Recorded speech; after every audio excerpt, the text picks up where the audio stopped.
এভাবে ভাজা হয়ে গেল আমার অল্প তেলে পরোটা। যারা অনেকেই বেশি তেলে পরোটা ভেজে খেতে পারেন না, তাদের জন্য এই পরোটাটা একদম পারফেক্ট। আমার রেসিপিটা যদি আপনাদের পছন্দ হয় তাহলে আপনারা সাবস্ক্রাইব করবেন, বেশি বেশি লাইক কমেন্ট শেয়ার করবেন। আল্লাহ হাফেজ। এখানে আমি খানিকটা আটা নিয়ে নিয়েছি। এখন আটার মধ্যে আমি সামান্য একটু তেল দেব, কারণ আমি এটা অল্প তেলে পরোটা ভাজি করব। তেল দিয়ে দিচ্ছি।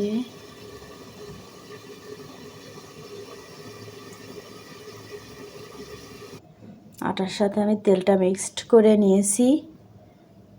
এখন আমি হালকা করে পানি দিয়ে এটা মথে নেব। এভাবে আটাটা মাখিয়ে নেব। আটাটা ভালোভাবে মুছে নিয়েছি। এখন আটাটা আমি গোল গোল করে পরোটার জন্য তৈরি করব। আটাগুলো সব গোল করে নিয়েছি। এখন এগুলো আমি এক এক করে পরোটা বানায় ফেলব। এর মধ্যে আমি অল্প একটু তেল দিয়ে নিচ্ছি। এটাকে আমি এভাবে ছড়িয়ে দিয়ে দেব। এভাবে আমি 4 ভাঁজ করে নিয়েছি। এগুলোকে আমি এখন রেখে দেব। পরোটাগুলোকে আমি এভাবে ভাঁজ করে নিয়েছি। আমার পরোটা বেলাটা হয়ে গেছে।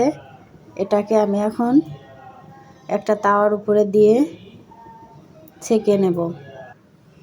আমি এখন একটা তাওয়ার উপরে দিয়ে ছেঁকে নিচ্ছি। এটাকে উল্টায় দিলাম।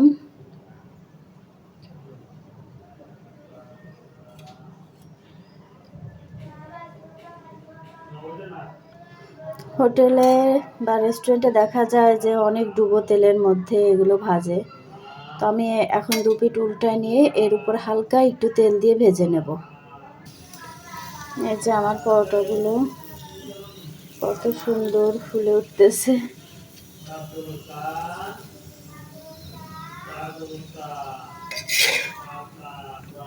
এটাকে আমি আবার উল্টায় দিলাম।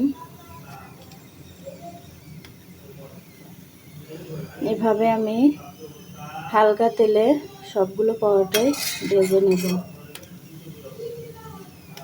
এখানে তেল বেশি লাগে না, শুকনোভাবে আমি 2 পাশটা সেঁকে নিয়েছি, তারপর সামান্য একটু তেল দিয়েছি। তৈরি হয়ে গেল আমার পারফেক্ট পরোটা। এখন আমি একটা পাত্রে উঠায় নেব।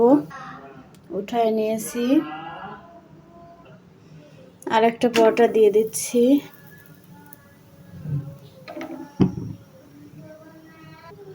এটাকেও আমি এপিঠ ওপিঠ সেঁকে নিচ্ছি। হালকা একটু তেল দিয়ে নিয়েছি। যেভাবে সবগুলোকে ভেজে নিলাম।